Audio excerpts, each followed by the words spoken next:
and welcome to SRL MedTalk. I'm Dr. Abha Sabiki, advisor and mentor to SRL Technical Center of Excellence and also on academics. So on behalf of SRL Diagnostics, I welcome our illustrious speaker, Dr. Gopal Rao, and also all of you who have logged in for this session today. MedTalk is a platform wherein we conduct CMEs, we've been conducting conferences, workshops, and now we have moved on to an online platform which has widened our scope.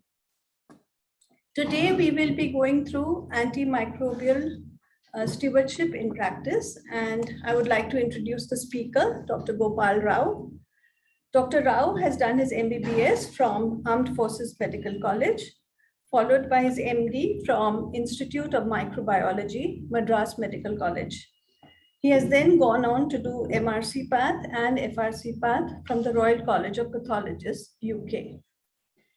Currently, he is a consultant microbiologist, head of microbiology department, and lead clinician for infection control at the London Northwest Healthcare University under the NHS Trust. He also is faculty and a lecturer at the Imperial College, London. Dr. Rao in recent times has been chair of an independent serious adverse incident panel to review the investigation and management of COVID-19 outbreaks in Ireland. He has also been advisor to the National Institute of Clinical Excellence, a member of the reference panel of healthcare-associated infections, and I could just go on and on.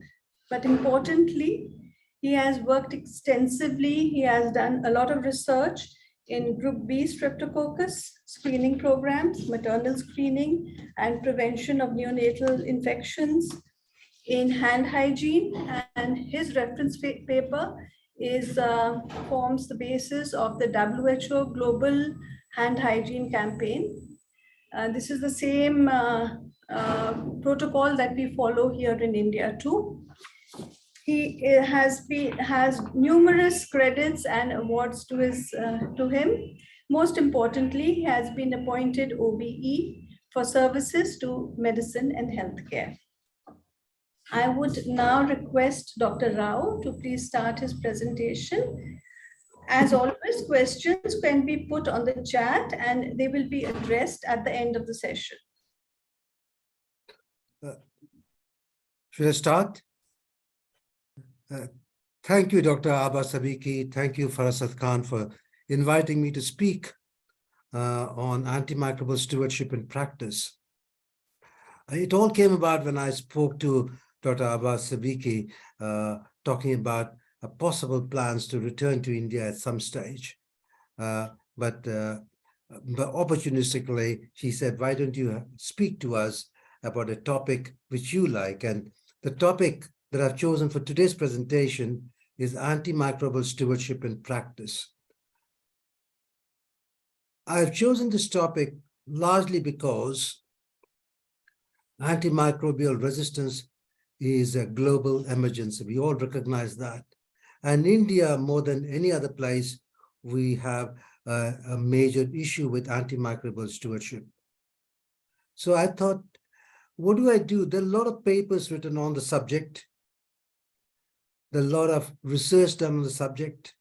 We do short-term projects on the subject, but what do we do in practice? So all that I can tell you today is my practice in the United Kingdom, what I have been doing for the last 37 to 40 years in trying to control the use of antimicrobials in the treatment of patients in the hospitals and in the community. And it's a collective effort. So what I'm going to talk to you today is the way we do it in the United Kingdom. I hope there'll be some elements of that which you can use in India if you wish to. So without further ado, I just want to take you through the plan of the talk. Inevitably, we have to talk about antimicrobial resistance because that is the reason why we're talking about antimicrobial stewardship.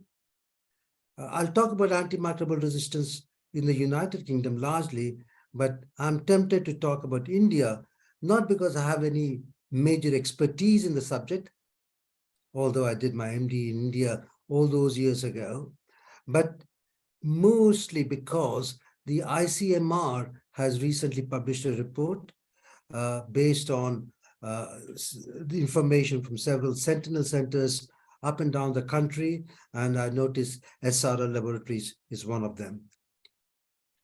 The second point that I wish to talk about is the impact of this antimicrobial resistance on healthcare, because that is very important too. But that too tells you why antimicrobial stewardship is so important, probably the most important thing that we can do in our medical career. I'll talk about our UK experience and then go down to what we do in my hospital. And finally, as an old microbiologist, I'm tempted to talk about what I see are the roles of the clinical microbiologist and the other people that work with me in making antimicrobial stewardship happen. It is a collective effort, as I said, and therefore I'm talking about what the clinical microbiologist does in the United Kingdom, but I hope there'll be some takeaways for India as well. So some of you must have seen this slide previously. It's a slide telling you the timeline of antimicrobial discovery. So it is right up till the mid 1950s and possibly the 60s, there was antibiotics were being discovered day by day, as it were. The first antibiotic to be discovered were the penicillins, followed by sulfonamides. I'm very pleased to tell you that I used to sit in the chair of Alexander Fleming when I was at St. Mary's Hospital. Then sulfonamides were discovered by the Bayer company, by a gentleman called Domas, for which he too got a Nobel Prize. And then we had aminoglycosides, which have been so important for the treatment of tuberculosis. And then the tetracycline, and those of us who are of my age certainly remember tetracyclines being used and being dispensed by CGHS in Delhi. And then came a number of other antibiotics. And when flucloxacillin came about in 1950s, it was brought about because it was methicillin initially, and then of course they've got a oral formulation, flucloxacillin. So methicillin came about because the Staphylococcus aureus has started producing beta-lactamases, which were breaking down the penicillins, and so flucloxacillin came in. And in 1960, there was a lady called Jevons from Patricia Jevons, and she reported that the bugs in her lab, she has had a few strains which are resistant to methicillin. And the Beecham laboratory, the SmithKline Beecham, and now the GlaxoSmithKline, they said, that is extremely unusual. It's just because she's been messing about the bugs in the lab, that they become resistant. But we all know now MRSA is here to stay with us, and so on and so forth. The next slide is probably more telling, that tells you how the antibiotics were introduced in 1940s, 50s, 60s, etc. And then if you see from a little before 1960 onwards, you find that the bugs, no sooner than the antibiotic is being introduced, they become resistant. I'm not going to get into any detail about it. I'm speaking to an audience of microbiologists and infection control nurses, some of which they will know, but just suffice to say that something like they say taxes and death are the only certainties in life. I can add a third certainty, that if you do use an antibiotic, you will get resistance to it. So somewhere you'll get the resistance. It might not happen today, it will happen tomorrow. So why is antimicrobial resistance important to us? Again, some of you might have seen these slides. These slides have come from the piece of work that was done in the London School of Tropical Medicine and the WHO.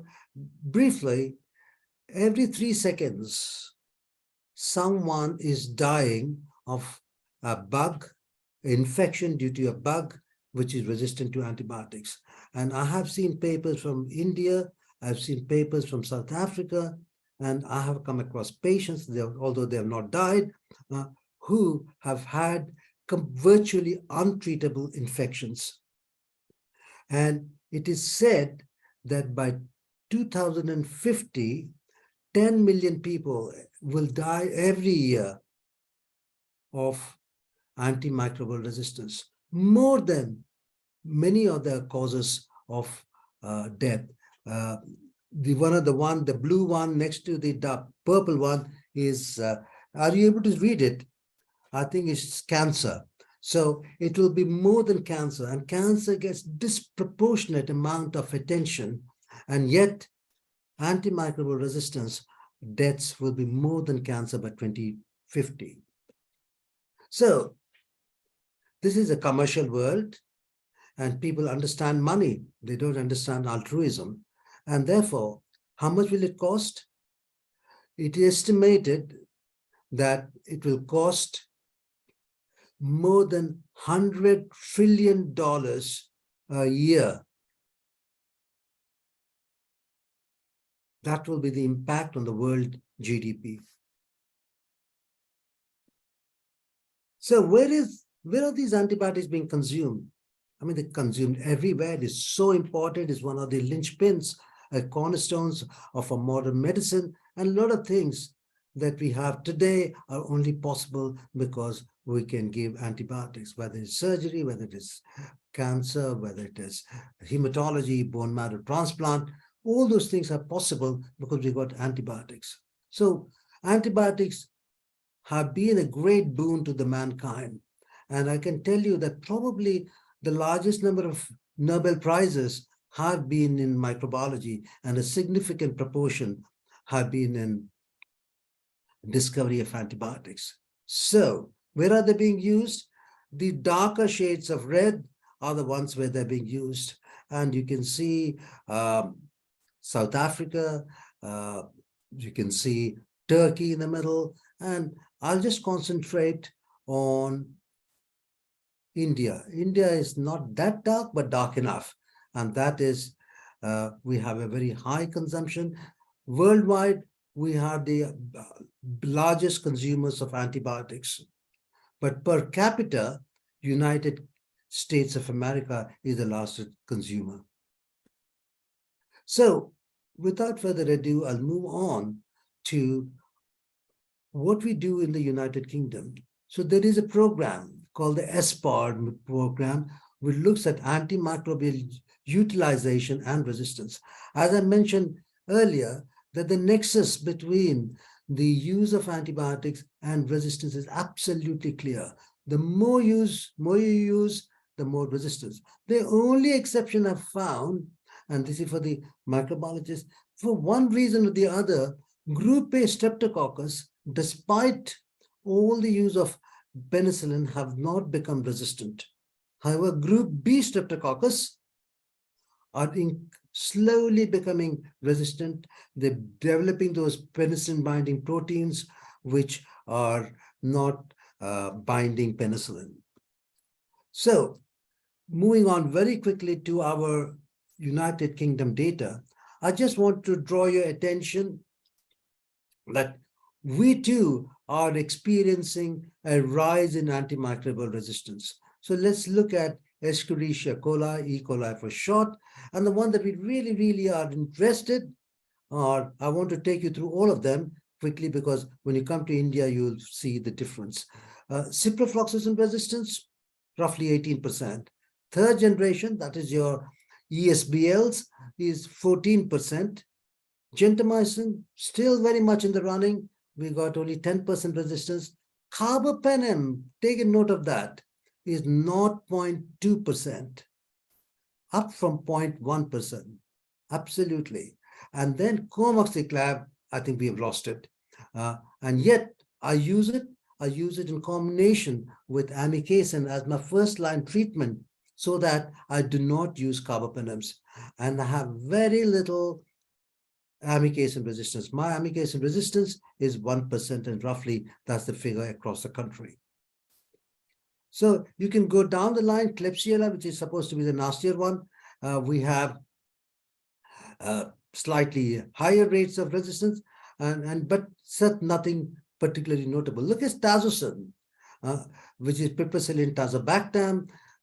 We have 9.3% in E. coli and 16%. So as a rule of the thumb, I say that if you are treating a urinary tract infection, you can get away using empirically an antibiotic which has about 20% resistance. If treating bloodstream infection or a serious infection, then you get away with something which has got about 90% efficacy or 10% resistance. But if you're treating meningitis, you really should be looking for something where the resistance is no more than 5%. So as you can see, the number of these antibiotics are very much in use in the United Kingdom, with the sole exception of comoxiclav. We do use a lot of it still, and I'll tell you why. So moving on to Pseudomonas, we have I'm surprised that ceftazidime resistance is about 6.8%. In our lab, is probably lesser than that. Carbapenem resistance, we do see quite a lot of it, particularly in the cystic fibrotics, people with chronic lung disease, where they've been using the carbapenems for any length of time, or some of the ICU patients where they become resistant largely due to porin losses. We do not see much of Vim resistance. Acinetobacter, that's very, very interesting. Now, for many years in many of the hospitals that I've worked, we had Acinetobacter baumannii, which is resistant to carbapenem, which many of you will be familiar, were very prevalent. Every ITU patient would get it. And for the last, I must say, 15 years, I've not had any significant problem with Acinetobacter baumannii, although I see them in the private hospital that I work with, where they get imported patients from the Middle East, where nearly every other person is colonized or infected with carbapenem-resistant Acinetobacter. And what I know about Acinetobacter is that this is where infection control comes in. Absolutely scrupulous infection control procedures need to be taken. Every piece of dust, every speck of dust has to be removed. Any unnecessary garbage, any unnecessary clutter in the room has to be removed. I also say that the clothes, the bedding, the laundry, everything is sent for a hot wash. Everything literally is clean, and we keep it that way. And you screen and you search and destroy strategy, as we use in the army parlance. So you need to search and destroy. And we had this problem some 15 years ago. We got rid of it completely. Streptococcus pneumonia, my friends in microbiology, infection control, take note. Look at our resistance rate is 2.4%. It's gone up for 1.7. We're very concerned. But keep this figure in mind when we come to the Indian data. Some of you might know that data already. Looking at Enterococcus, glycopeptides, these are your vancomycin and tigecycline, and they're roughly about 15% resistance amongst those. Okay, so much for those of you who are not microbiologists. You must be getting a little bored, and therefore I should very quickly go to the usage. We too have resistant bugs. We have carbapenem-resistant bugs primarily, and they're of different types. I'll come to that in a minute. And those carbapenem-resistant bugs are driving the use of some of the new antibiotics like ceftazidime, avibactam, and there's a new one which is making its rounds now, is cefderichol, which is active against NDM, the metallocarbapenemases. So that is making its rounds, but the ones that we use more frequently is ceftazidime, avibactam, and ceftazolazine, tazobactam. Now, these antibiotics, I must tell you, in my own experience, in my lab, we probably once in 3 months. We are a 1,000-bedded hospital. So what's happening? The main thing that we often talk about is bloodstream infections. So what's happening with bloodstream infections? We have a mandatory surveillance. So all the bloodstream infections have to be reported to the Public Health England, or what is now known as United Kingdom Health Security Agency, UKHSA. Every time there's a new government, they change the name of this agency. But suffice to say that we are seeing a gradual rise in E. coli. Yesterday, I was at our infection control meeting, and once again, we had at least 20-30% increase over the last year's number of E. coli. A majority of these E. coli bloodstream infections are from the community, with elderly folks getting either urinary sepsis, or relatively younger people getting hepatobiliary sepsis. But then we do get E. coli secondary to catheterization or some of the other things. So I will not dwell into that, but suffice to say the second most common bacteremia is Staph aureus, mostly MSSA. We do get occasional MRSA bacteremia. Our target for each hospital in the country is 0. We are not allowed to have any MRSA bacteremias at all.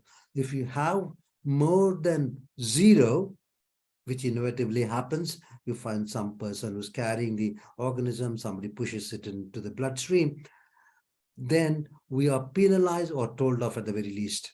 So, but you can see that the MSSA bacteremia too has been increasing year on year. Why that is the case, I really do not know, but it's certainly worth wondering why that's it. Virtually every bug has increased in numbers, with the sole exception of Streptococcus pneumoniae. And why? Because we vaccinate all our over 65 population and those who are vulnerable thing. To me, I think in India, I think they're starting a program. To me, vaccination is probably the most effective answer against antimicrobial resistance. So I'm dwelling on Streptococcus pneumonia because there's a common cause of pneumonia, but more important, it causes meningitis, it causes death, and it is by far the commonest cause of meningitis throughout the world. And I'll tell you why I'm concerned about it when I talk about the Indian resistance rates. But if you look at penicillin resistance, has been largely flat. Tetracycline we hardly ever use except for chest infections, and erythromycin resistance has been also less than 10%. So overall, we have got all those antibiotics that we can use. Now, this is a problem that India is facing a big time. As far as we are concerned, we too in the United Kingdom are seeing a slow but steady increase in the number of carbapenemase producing organisms, particularly coliforms. And what is happening is, when we initially got it, we thought we got a lot of, particularly in my hospital. My hospital is in northwest London, where the local population come from the council boroughs of Harrow and Brent, and where the Indian diaspora is the predominant population. So we find initially in my hospital, particularly, the only carbapenemase producing organisms we found were NDMs, and many of them had been to India either on holiday, but frequently for treatment. But today, I think NDM has established itself in United Kingdom, as indeed many other carbapenemases. Today we have a lot of OXA48, which is the predominant one in London, is NDM and OXA48. And then we get the KPCs, which are found in the northwest of England, where they have taken a foothold. So I will not dwell on this too much. Suffice to say that we all have, and it is mandatory for our laboratories to report all the CROs that we get. So, ladies and gentlemen, I hope you won't mind me putting this report, which just came out in September. It is a report, is probably the only national report we have which gives you a pan-India picture. Otherwise, there are a number of reports from individual hospitals and largely as projects rather than as a continuous surveillance.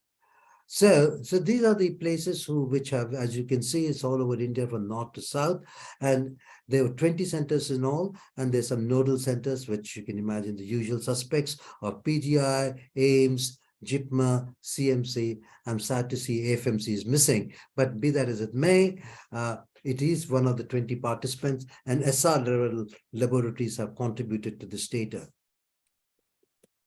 So they asked these people to submit their isolates, test their isolates and submit them. And for those nodal centers have specializations. Some did gram-positive organisms, some did gram-negative organisms to study them further. To summarize the findings, is that E. coli was the most commonly isolated pathogen, not surprising, followed by Klebsiella. So largely the same pattern that we have in India, in the United Kingdom for bacteremias. Now, imipenem, I'll ask you to read it as carbapenem for short. Susceptibility, we talk about resistance rate. Here we're talking about susceptibility rates. So you got to turn this on its head if you want resistance rate. So susceptibility rate of E. coli has dropped steadily from 86%, that was bad enough, in 2016, has come down to 64%. Now, what is driving this is the use of carbapenems. And why do we use carbapenems? Because we have a lot of ESBLs. 75% of the E. coli and Klebsiella are resistant to cephalosporins. So what do you have to use? You then have to use carbapenems. If you do carbapenems, then it becomes resistant. The same principle. The more you use of an antibiotic, the more resistant the bugs become. And likewise, Klebsiella is really frightening. It's come down, so less than 1 in 2 organisms are susceptible to carbapenems. So you've lost carbapenems. Remember the principle I told you, if you're treating the serious infections, if you have more than 20%, then you can't use them empirically. There's a good chance that you will fail. Strangely and surprisingly, and I can't understand the answer to this, perhaps some of the audience will tell us, the Pseudomonas resistance, there has been a consistent increase in susceptibility. Why should that be the case? I really am intrigued. I thought MRSAs had gone away. I mean, because there was a time when I introduced alcohol gels in the United Kingdom, and I published a paper and was very proud of it, and saying that here I've introduced these alcohol gels in my organization, and the MRSA rates have fallen, and therefore the Department of Health took that up because they were really desperate, and they mandated it nationally. But then there was another paper which showed that the fall in MRSA had started even before the alcohol gels were introduced. And when I was in AFMC some years ago, I was told that in India too, that the MRSAs were falling. So I was a little taken aback when I looked at this data, which says the MRSAs have increased to 42% of all the Staph aureus are MRSAs. That's incredible. That's a lot. That's a lot. I'm not so worried about vancomycin-resistant enterococci, largely because enterococcus does not affect most people seriously. It does in some cases. Obviously, anybody whose immunity is down, some patients with abdominal surgery, but in general, it's not a huge problem in terms of clinical impact. But it's important to note that we had 18% or 15% in UK, and you have 37%. The good news, Salmonella typhi remains 100% susceptible to ceftriaxone and cefixime, which is very good news indeed, because here in the UK, sitting in my lab, I also have a big Pakistani and Bangladeshi diaspora living in my borough. And when they go back to their country, and particularly in Pakistan, and particularly towards Karachi and the Sindh region, there's a very good chance that if they do have typhoid, Salmonella typhi infection or typhoid, it will be ceftriaxone resistant. So the first treatment of choice when they come into the hospital, if they're being admitted, we give them meropenem and azithromycin. So that's a very good thing. So we've retained the ceftriaxone sensitivity amongst Salmonella typhi in India. And some of the older antibiotics are coming back. Chloramphenicol, ampicillin, septrin, trimethoprim, sulfamethoxazole. So these antibiotics are coming back. And why do you think they're coming back? They're coming back. We haven't used them for a long time. And if we don't use them, then the susceptibility returns. I won't talk about the data, but the next one, you can see I put this, highlighted this as if the larger font is not good enough. I was really taken aback that the strep pneumonia causing meningitis, and there were not an awful lot of them, there were 50 of them, but 77% of those were resistant to penicillin and 23 were resistant to cefotaxime. I don't know about you, but I was taken aback. I didn't think we had that much amount of resistance. Do you know why I find that is a concern? Because many of our labs, I'm not talking about SRL laboratories. I'm talking about the laboratories that I have worked in India, particularly in Chennai. We don't actually isolate too much of Streptococcus pneumonia from the sputum, largely because probably the patients have received antibiotics or we don't get those specimens. And I'm not entirely sure whether they look for penicillin resistance in the way in my time, we certainly didn't. But be that as it may, this is a frightening figure. And now the ICMR recommends you no longer can give cefotaxime. Penicillin, for some time, we say we don't do that because of the penetration of penicillin into the CSF is not great, especially if the meninges are not inflamed, so or the inflammation is coming down. But certainly cefotaxime and ceftriaxone have been used for many years now, and because the penetration is very good into the CSF. So what today ICMR is saying that use a combination of cefotaxime and vancomycin. And that is the scene to come. So no longer can we use single antibiotics. There will be a combination of antibiotics, and we're really, really desperate. So if you look at these are susceptibility trends, I remind you, they're not resistant trends. So if you very quickly cast an eye, you see that the trends are all facing downwards. So the susceptibility is going down, and most remarkably so for Klebsiella pneumoniae, which is on the left-hand side of the slide. As I said, my concern was our Staph aureus, the amount of MRSAs. Now, cefoxitin is an antibiotic that is used to determine MRSAs. So if it is cefoxitin resistant, it means is likely to be an MRSA. So the yellow line is the cefoxitin. And remember, we're talking about susceptibility. They're not talking about resistance. And so you can see that right from being something like 70% is come down to, how much is it?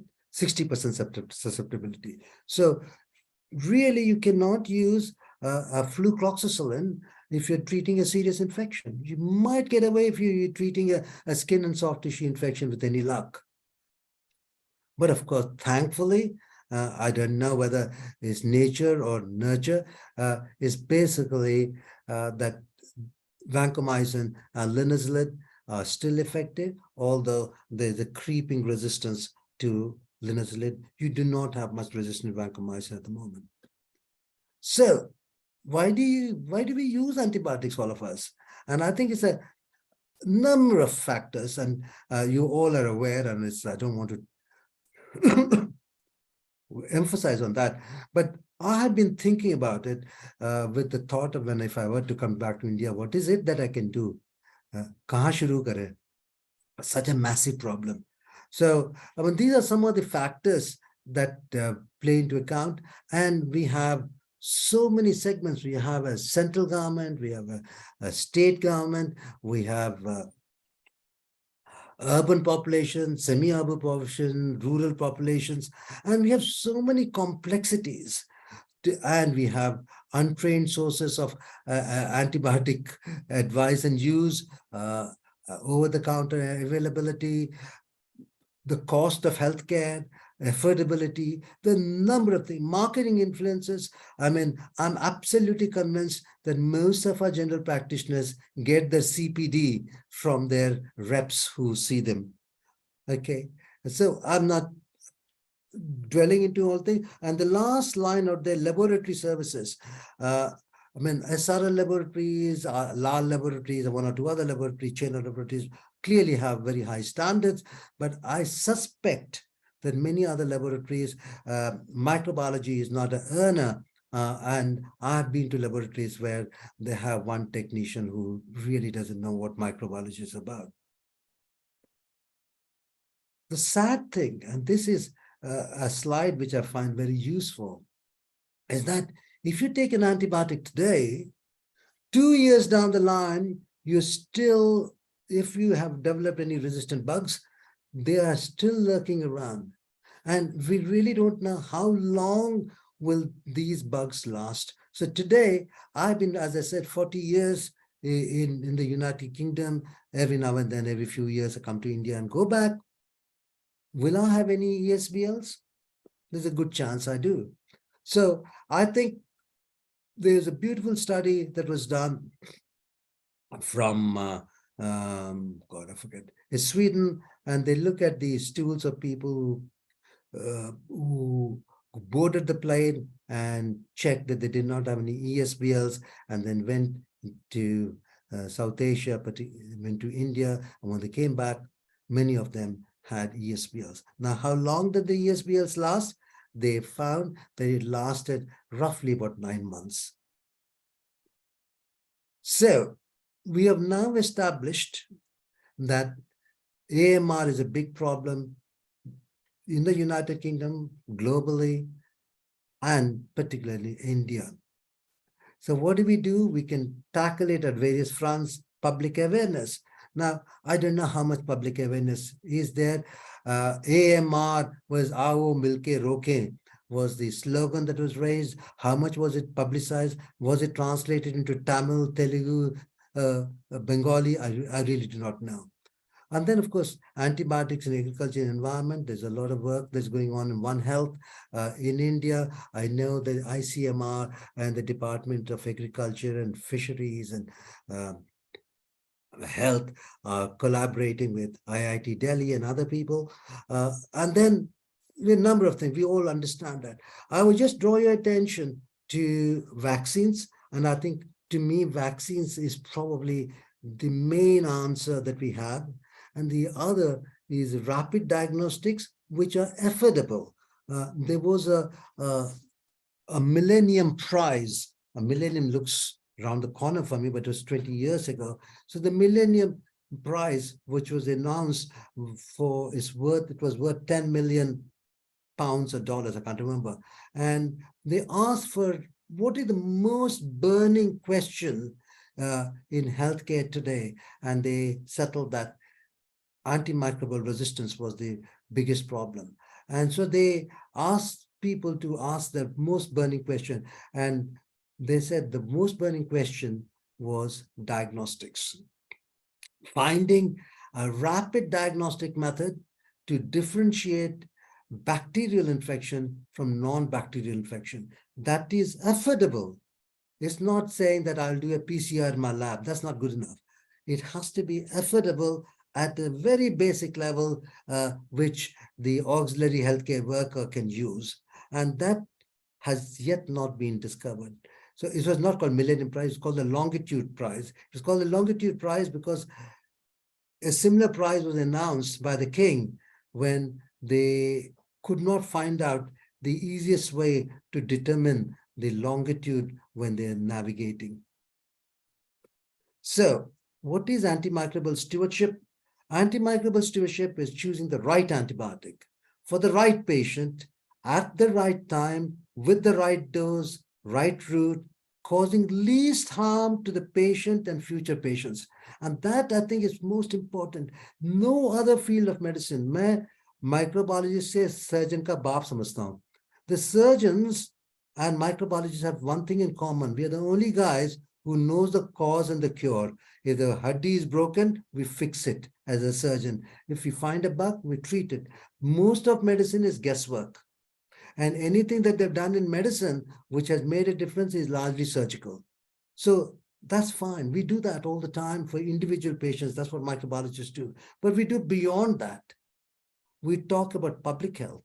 We talk about preventing the transmission of infection between one patient to another patient. Which doctor cares about it? Every doctor is involved in the care of their own patients. So therefore, the last two lines are most important for me, causing the least harm. Least harm includes not causing adverse effects, not causing C. diff diarrhea, not causing allergies, but importantly, not causing antimicrobial resistance. So I can go into this in detail, but I don't think, but very large, simply, are we choosing the right antibiotic? The right antibiotic depends on your local antimicrobial resistance. What are the risk factors? Is this chap that can get away with 20% resistance, or his threshold is so low, he's a leukemic patient with zero neutrophils? Do I have to give him absolutely 100% effective antibiotic? And so on and so forth. Does the patient have a true infection or colonization? And I know a number of times I talk about microbiology as pre-analytical, analytical, and post-analytical. The pre-analytical talks about how to collect the specimen.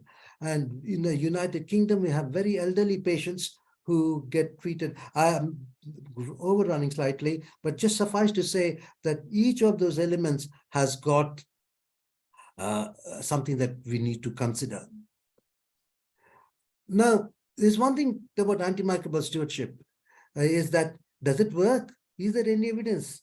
And there are loads and loads of evidence, including some of the work that we have done.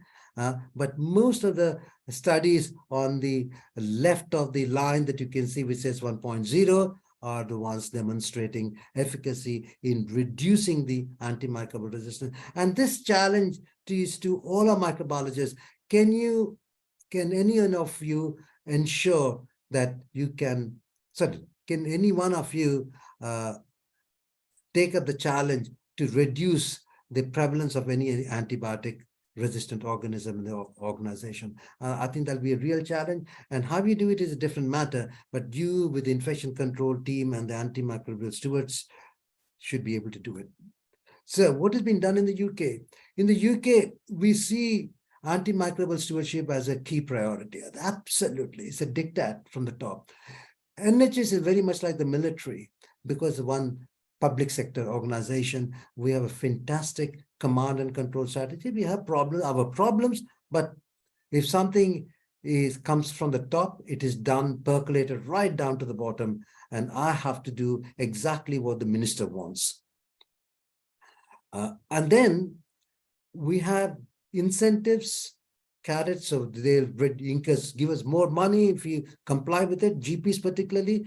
So if they reduce the antimicrobial usage, they get more money. Likewise, money gets taken away if they have more antimicrobial resistance, or in the hospitals, if you have more healthcare associated infections. And then every now and then, we have this Care Quality Commission.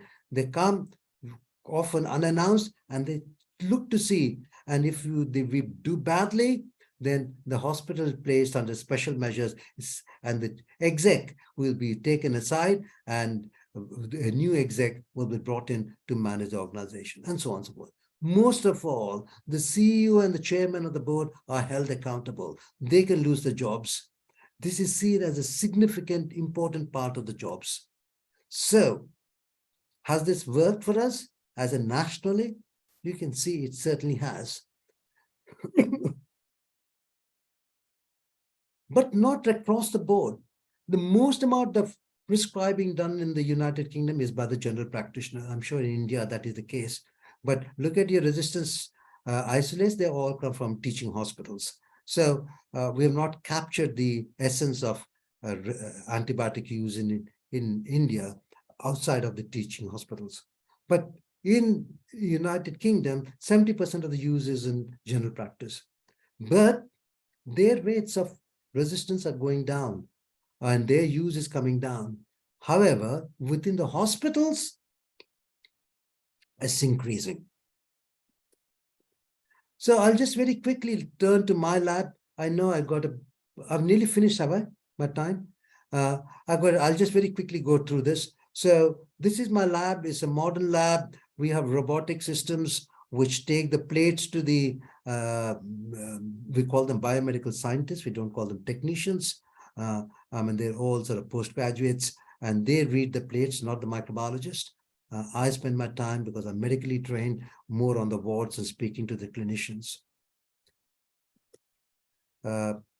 Every day at 12 o'clock, earlier it used to be 11 o'clock, we go around and look at the bugs. All the, you can see that we have screens. I'm finishing shortly. Just so very quickly, the role of the microbiologist: you have to be the key clinician, the stewardship leader, and the lab expert, and spend your time clinically. Don't spend your time in the lab. If you have well-trained laboratory staff, they can do the job, but your job will be that interface between the lab and then any number. Most important, I would urge you to join the multidisciplinary meetings, go to the wards, go to the ICU, persuade the organization that you can actually generate savings for the organization and improve quality of the care for the patient. So we do lots of things. These are guidelines. Antibiotics, we have lots of things in our guidelines. And we have this consultation service, which I very briefly go through. Any doctor can send in a consultation online, and we respond online. So this is the kind of consultation that will come to us, and we will respond like this, which anybody can see. And that has led to a significant decrease in the use of antibiotics. We've had to escalate the antibiotic or continue the antibiotic. We don't always stop, but we have done now 25,000 referrals.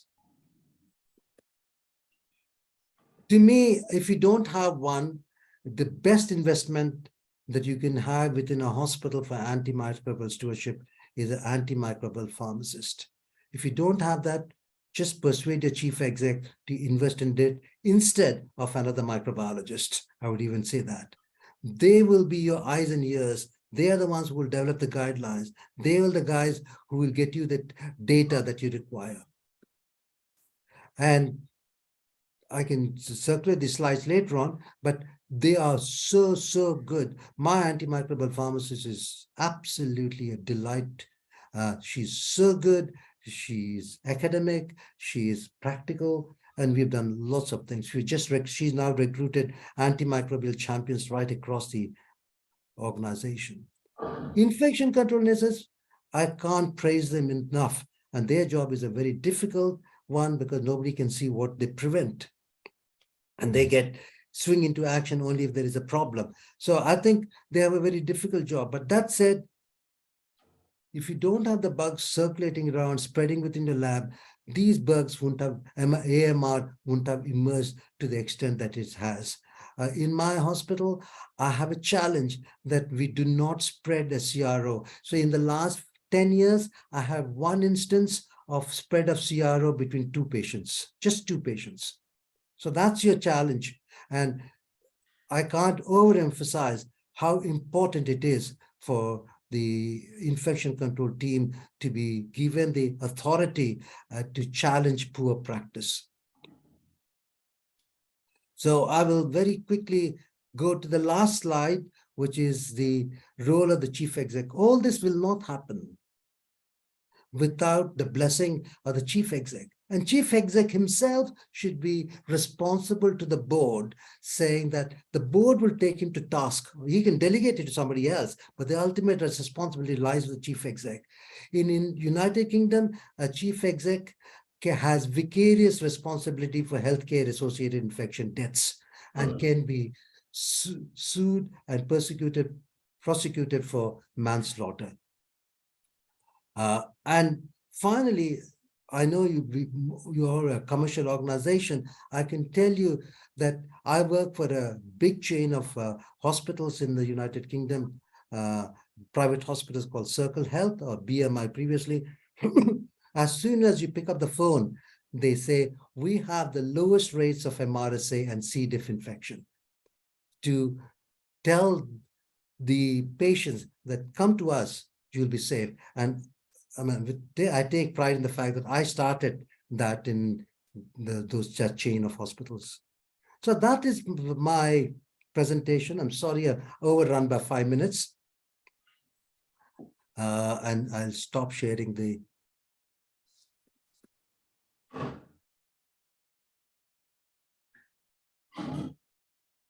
Thank you, Dr. Rao. That was a very inspiring presentation. We got an insight into your practices, and you've even shown us our data and how it compares. I would, request one of our microbiologists, Dr. Ravneet. Dr. Ravneet is from the SRL Portis group. Ravneet, could you share some of our practices? Thank you, ma'am. And thank you, Dr. Rao. That was really a very informative talk. So just to share some pointers with you, I agree with Dr. Rao that there has been an increase in MRSAs in the Indian ICUs also now, although gram-negative bacilli still predominate. Now, also we have an increasing carbapenem resistance coming up in Acinetobacter and Klebsiella. And similarly, we are also seeing an increase in resistance to colistin and tigecycline also. This is really something which is very, very alarming. I also agree with Dr. Rao, and something which is very fascinating is that Pseudomonas is now showing a better sensitivity for last few years. And even, we have been wondering why and how. Maybe it is some complex intrabacterial or interbacterial link, which we still have, we are yet to understand the complexities behind this. E. coli is showing almost more than or 90 to 95% resistance in ciprofloxacin, even in our OPD setups.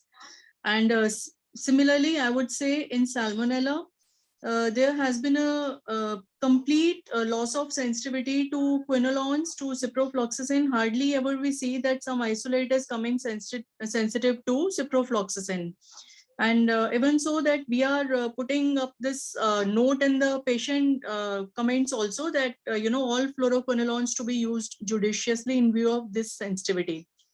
There is another trend which we are seeing, that in some bugs like Acinetobacter, drugs like cotrimoxazole and tetracycline are showing a good sensitivity, although a comparison has yet to be made whether it is just in vitro sensitivity or patient would indeed, respond by the intake of these antibiotics.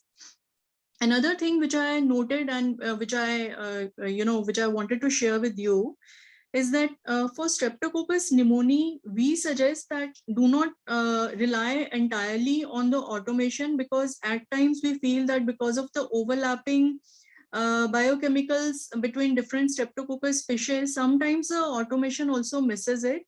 So we also rely equally on things like colony morphology as well as optogen sensitivity, so that it is not missed. We are also seeing an increase in some Candida species like Candida auris. And as soon as we see one in the hospital setup, we immediately alert our the clinician teams, and we ask our ICN to immediately isolate the patient, to take the due contact precautions, and to do the decolonization method, decolonization procedures in the patients also. So this was all what, I made some pointers about our antibiotic sensitivity. As microbiologists, what we are trying, we are interacting daily with our clinician teams, and we are sharing daily report on the isolation of MDROs as well as on any MRSAs. We are sharing annual antibiograms as well as empirical antibiotic policies with all the concerned stakeholders. This is besides conducting the regular AMR CMEs.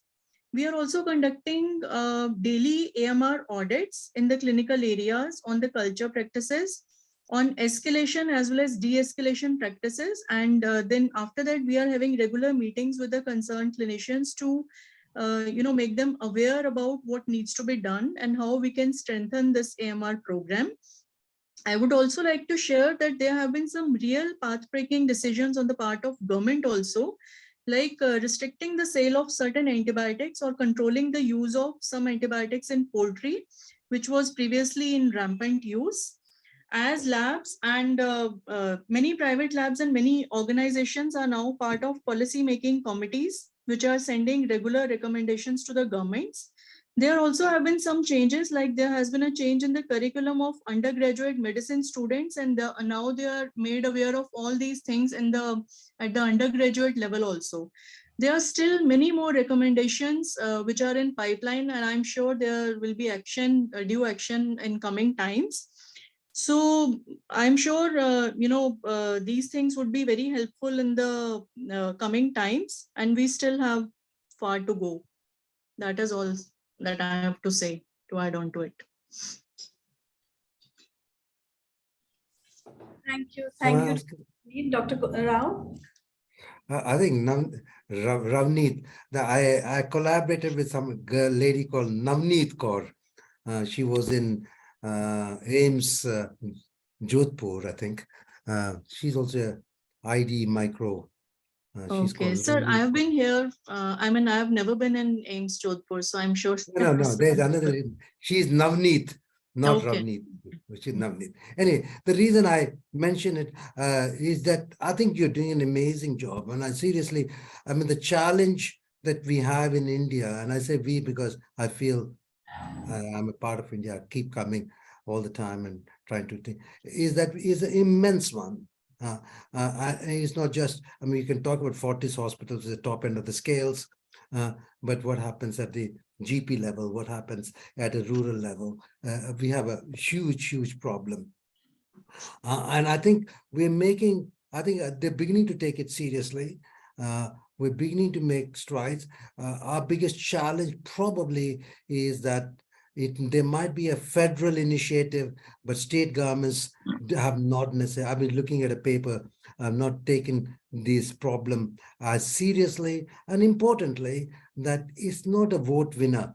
It's quite a abstract thing. It's not like इमारतें बनाओ, नया अस्पताल बना दिया, नया school बना दिया, तो लोगों को पता चलता है. Like if you're doing like हमने antibiotic को रोक दिया, जो कोई मानता नहीं है. It's not seen as a major vote-winning strategy. So I think we're doing an amazing job in India, given the circumstances. But I think we also have an amazingly difficult problem to deal with. So I'm very pleased that Ravneet and her colleagues are doing such excellent work. There are a few questions, Dr. Rao. The Yeah, first sure. question is very relevant to our scenario. Who will decide and choose the right antibiotic? Is it the clinician? That's an excellent point. That's an excellent point. Okay, so we have antimicrobial guidelines, which I'm sure all your Fortis hospitals may well do. Those, when you're drawing up those guidelines, you do that in consultation with the leader in that particular specialty. For instance, if I were to do antimicrobial guidelines for ICU, inevitably I will include an ICU senior consultant or the lead of ICU. If I were to do that in ENT, I'll do likewise, or whichever specialty, pediatrics. So, I mean, we know that clinicians have their pet likes and dislikes, and therefore you do really need to take them. But you do need to win their confidence as well, that you know your stuff.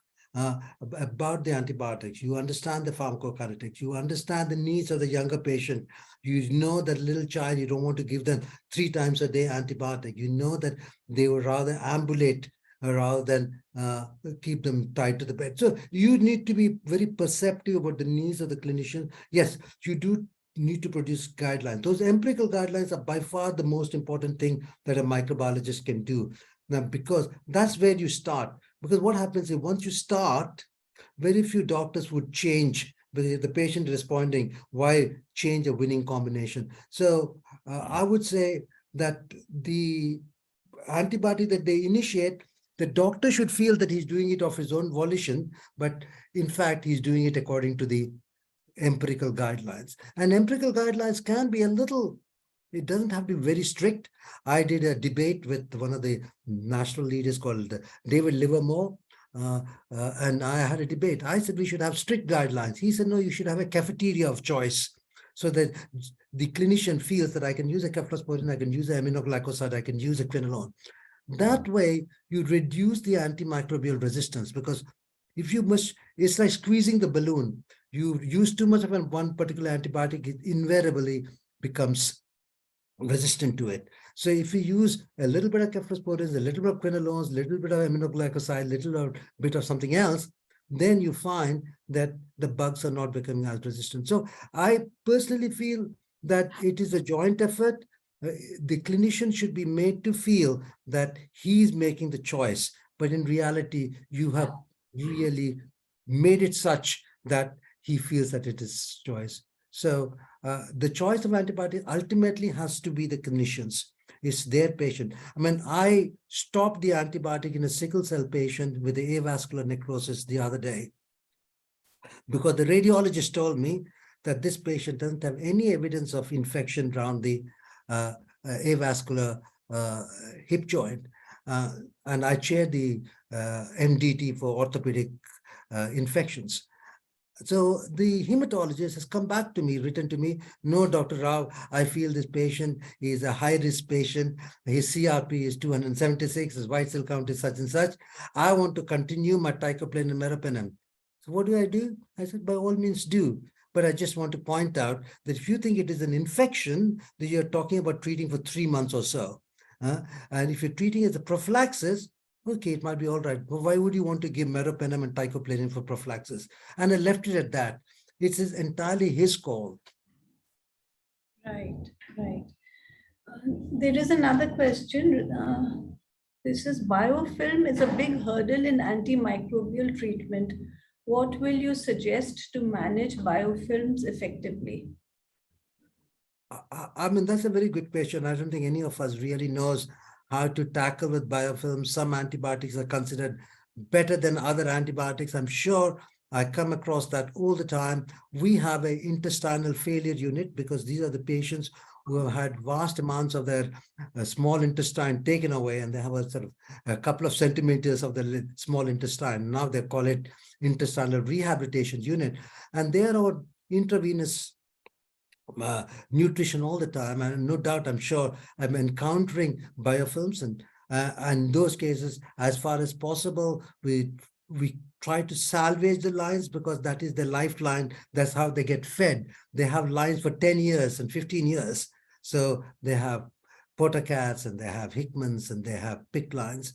So we try to salvage them for as long as possible, but when they're not salvageable, you got to remove the line. In terms of other infections, particularly we're talking about vascular graft infections or prosthetic joint infections, obviously we try to remove the joint, prosthetic joint if it's involved, and now there's increasing evidence that one-stage revision is better than two-stage revision. And basically there's some certain antibiotics we feel have better activity against biofilms. Clindamycin is one of them. Biofilm is also pertinent to our lab diagnosis. Now, they say that you got to sonicate some of these samples that we get to remove the biofilm and find the bugs therein. The short answer, I think, is that we really do not know how to manage biofilms effectively, but I think we just try various things and see whether they work. I don't know whether the person who asked the question has got an answer to the question themselves. Right, right.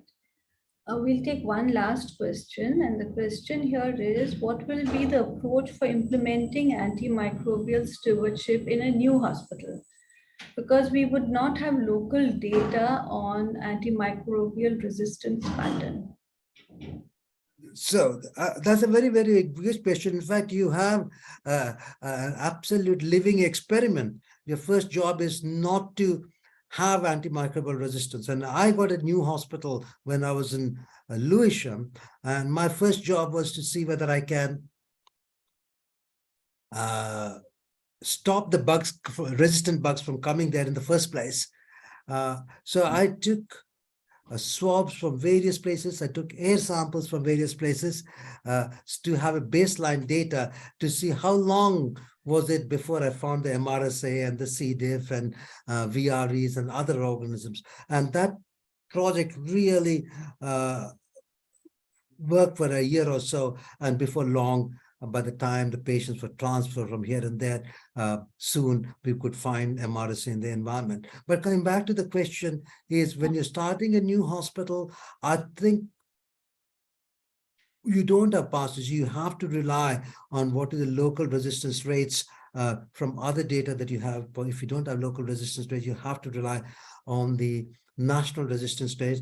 And I noticed that in India, you have a national antimicrobial guidelines, and that could be a starting point. But I mean, obviously, I don't work in India. I don't know how it works, but I could see those national guidelines are very much geared towards a tertiary hospital. They're not for a hospital, which is a district general hospital. I really don't know the answer, what you would do in an Indian situation. Right. I don't see any more questions on the chat. So with that, we approach the end of today's session. Thank you. Thank you very much, Dr. Rao, for having taken time out for this session today. We pulled you out early, and all the participants have enjoyed it tremendously. I think many comments coming on the chat, very valuable session. Thanks to you. And we hope we will have you on this platform again in the future. Of course, it'll be my pleasure. Parasat, anything from